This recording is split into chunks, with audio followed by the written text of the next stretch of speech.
Tu ne t'y attends jamais vraiment. Tu sens juste que quelque chose a changé.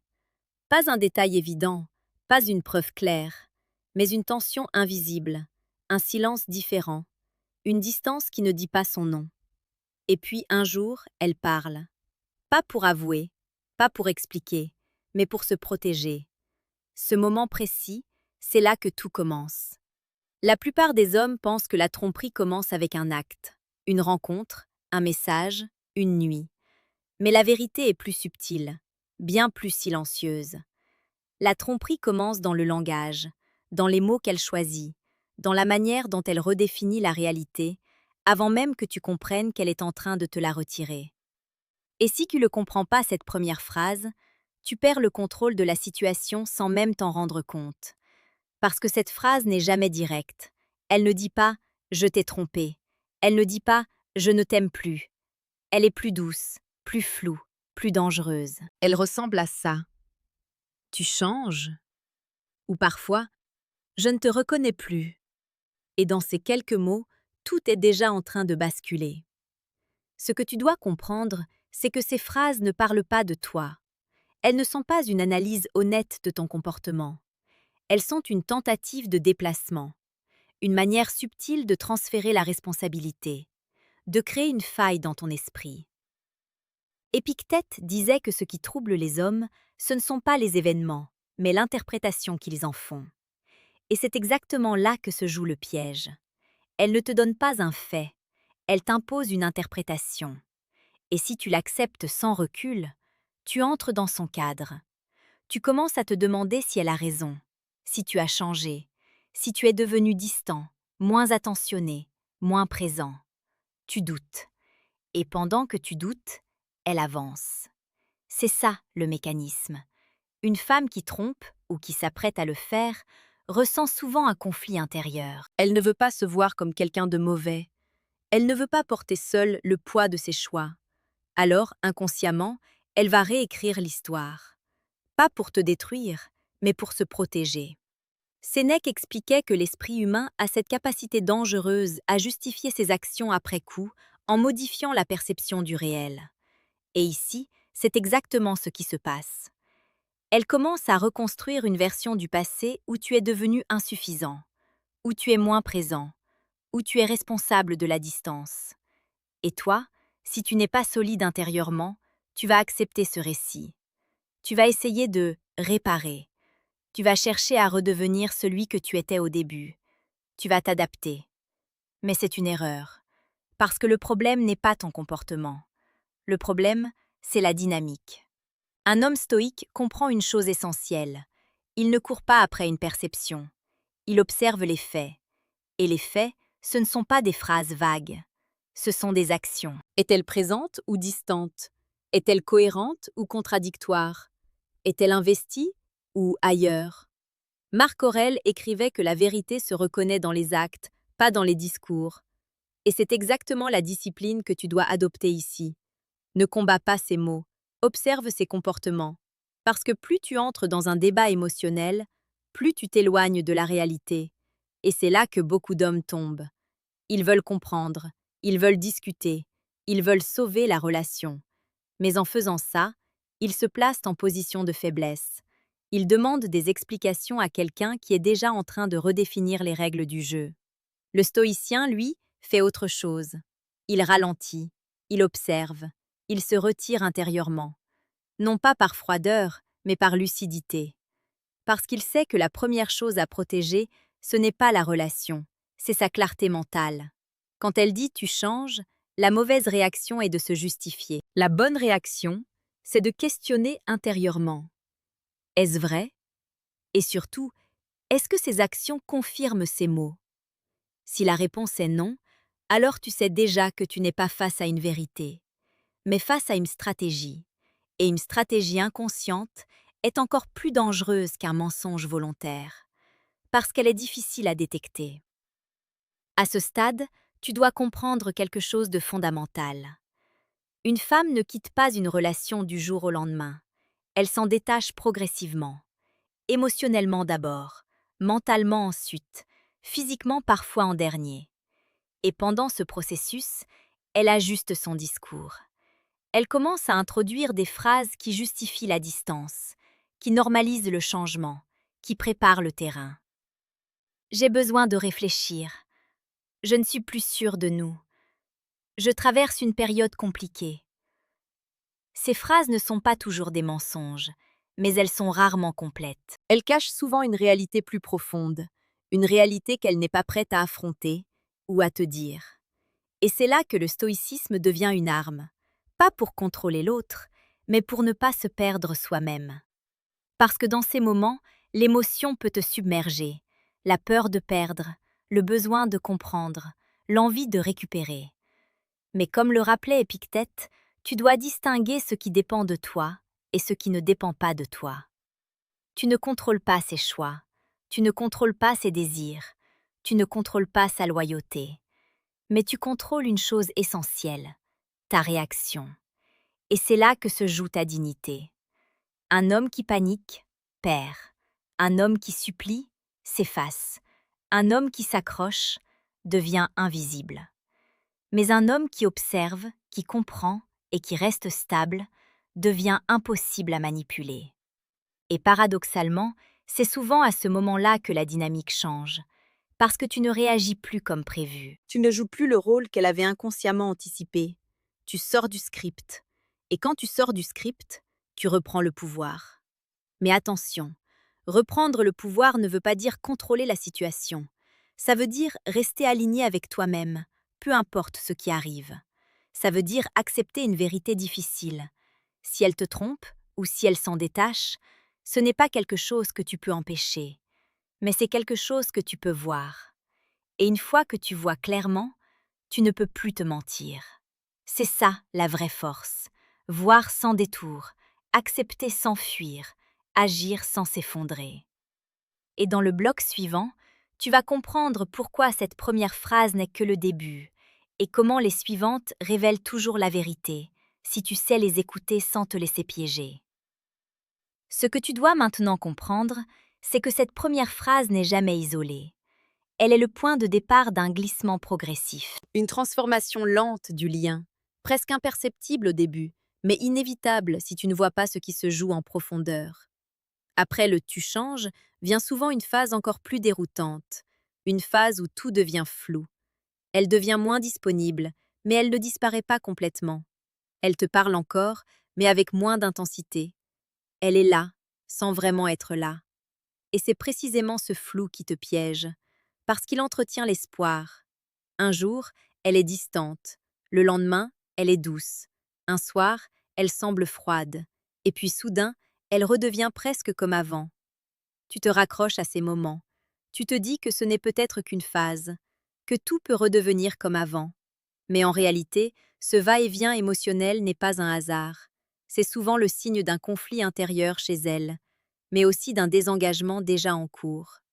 Marc Aurèle écrivait que ce qui est instable ne peut pas être une base solide. Et ici, tu es en train d'essayer de construire quelque chose sur une instabilité. C'est pour ça que tu te sens perdu, parce que tu cherches de la cohérence là où il n'y en a plus. Et plus tu cherches à comprendre, plus tu t'enfonces. Tu analyses ces messages, tu repenses à vos conversations, tu te demandes ce que tu as mal fait. Mais pendant que tu analyses, elle avance émotionnellement ailleurs. C'est dur à accepter, mais c'est essentiel à voir. Une femme qui est encore pleinement investie ne crée pas de confusion constante. Elle ne te laisse pas dans l'incertitude permanente. Elle ne t'oblige pas à deviner. Quand l'intérêt est clair, le comportement l'est aussi. Le reste, ce sont des signes, pas des preuves directes, mais des signaux. Et le problème, c'est que beaucoup d'hommes ignorent ces signaux, parce qu'ils espèrent une explication différente. Sénèque disait que nous souffrons plus souvent dans notre imagination que dans la réalité. Et ici, ton imagination te pousse à chercher une version rassurante de ce qui se passe. Mais la réalité, elle, est souvent plus simple. Elle s'éloigne, pas forcément brutalement, mais sûrement. Et à mesure qu'elle s'éloigne, son langage change encore. Elle commence à dire « J'ai besoin d'espace. Je veux me retrouver. Je ne veux pas te faire de mal. » Ces phrases semblent bienveillantes, presque respectueuses, mais elles ont une fonction précise. Elle crée une distance émotionnelle tout en évitant le conflit direct. Elle te prépare, sans te dire clairement ce qui arrive. Et toi, si tu n'es pas lucide, tu vas essayer de t'adapter à cette distance. Tu vas lui donner de l'espace. Tu vas être patient. Tu vas attendre. Mais l'attente, ici, est un piège. Parce que pendant que tu attends, la relation, elle, continue de s'effacer. Un homme stoïque ne confond pas patience et passivité. Il ne reste pas figé dans une situation qui se dégrade en espérant qu'elle se répare seule. Il observe et il agit intérieurement. Il retire son investissement là où il n'est plus réciproque. Il cesse de courir après ce qui s'éloigne. Il ne force pas, il ne supplie pas, il se repositionne. C'est une nuance essentielle, parce que beaucoup pensent que rester calme, c'est ne rien faire. Mais en réalité, rester calme, c'est refuser de réagir de manière désordonnée. C'est garder le contrôle, même quand tout semble t'échapper. Et c'est précisément ça qui va te différencier. Parce qu'à ce stade, elle s'attend à une chose, une réaction émotionnelle. Elle s'attend à ce que tu insistes, que tu poses des questions, que tu cherches à la retenir, que tu montres que tu es affecté. Et attention, ce n'est pas mal d'être affecté, mais c'est dangereux de le montrer sans maîtrise. Parce que plus tu montres que tu es déséquilibré, plus elle se détache. Pas par méchanceté, mais parce que l'attraction ne survit pas au désordre émotionnel. Épictète disait que la véritable liberté consiste à ne dépendre de rien que l'on ne contrôle pas. Et ici, si ton état dépend de son comportement, tu as déjà perdu ton centre. Tu es en train de lui donner un pouvoir qu'elle n'a même pas demandé consciemment. Alors le travail maintenant est simple à comprendre, mais difficile à appliquer. Tu dois revenir à toi, à ta stabilité, à ta lucidité. Tu dois arrêter de chercher des réponses dans ses mots et commencer à lire ses actes. Est-elle cohérente? Est-elle engagée? Est-elle présente? Si la réponse est non, alors tu n'as pas besoin d'explications supplémentaires. Tu as déjà la vérité. Et cette vérité, elle demande du courage, parce qu'elle implique parfois de lâcher. Pas dans la colère, pas dans la rancune, mais dans la clarté. Marc Aurèle écrivait que perdre quelque chose qui ne dépend pas de nous n'est pas une perte réelle. Et c'est exactement ce que tu dois intégrer. Tu ne perds pas une femme qui te respecte, qui t'honore, qui est alignée avec toi. Tu perds une illusion, si elle n'est plus cette personne. Et voir ça, c'est difficile. Mais c'est aussi libérateur. Parce qu'à partir de ce moment-là, tu arrêtes de te battre contre la réalité. Tu arrêtes de vouloir réparer ce qui n'est plus vivant. Tu reprends ton énergie, ton attention, ton pouvoir. Et c'est là que tout change. Parce que tu ne subis plus. Tu choisis. Et dans le dernier bloc, tu vas comprendre la phase finale de ce processus, le moment où tout devient évident, et surtout, comment un homme stoïque transforme cette situation en avantage au lieu de s'effondrer. À ce stade, il n'y a plus vraiment de mystère, plus de flou, plus d'ambiguïté à interpréter. Tout devient clair, mais pas forcément facile à accepter. Parce que la dernière phase n'est pas celle où elle explique. C'est celle où elle agit définitivement en accord avec ce qu'elle ressent déjà depuis un moment. Et souvent, ça se manifeste par une phrase qui semble presque douce, presque honnête. Je pense qu'on devrait prendre du recul. Ou alors, je ne suis plus heureuse. Et parfois même, tu mérites mieux. Ces mots peuvent paraître respectueux, presque nobles, mais en réalité, ils marquent la fin d'un processus qui a commencé bien avant. La distance, le flou, le désengagement. Et maintenant, la rupture émotionnelle devient officielle. Ce que beaucoup d'hommes font à ce moment-là, c'est résister. Ils argumentent, ils rappellent les souvenirs, ils promettent de changer, ils essaient de raviver quelque chose qui, en réalité, s'est déjà éteint. Mais un homme stoïque comprend une vérité essentielle. On ne négocie pas avec un cœur qui s'est retiré.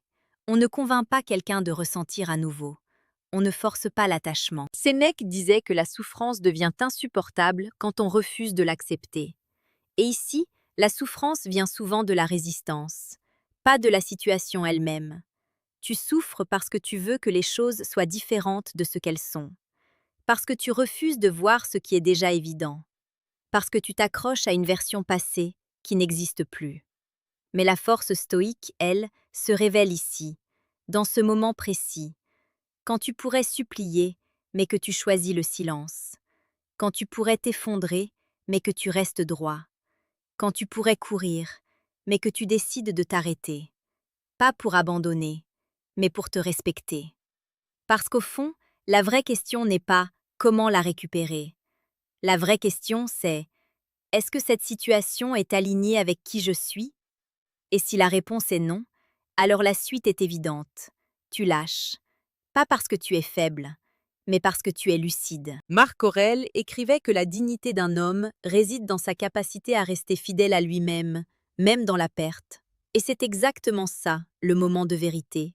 Parce que tout ce que tu fais maintenant va définir ta valeur à tes propres yeux. Tu peux choisir de te diminuer ou de t'élever. Tu peux choisir de mendier ou de te retirer avec calme. Tu peux choisir de rester attaché à quelqu'un qui s'éloigne ou de revenir à toi-même. Et c'est là que quelque chose d'inattendu se produit. Quand tu cesses de poursuivre, tu redeviens visible. Quand tu cesses de supplier, tu redeviens solide. Quand tu cesses de dépendre, tu redeviens libre.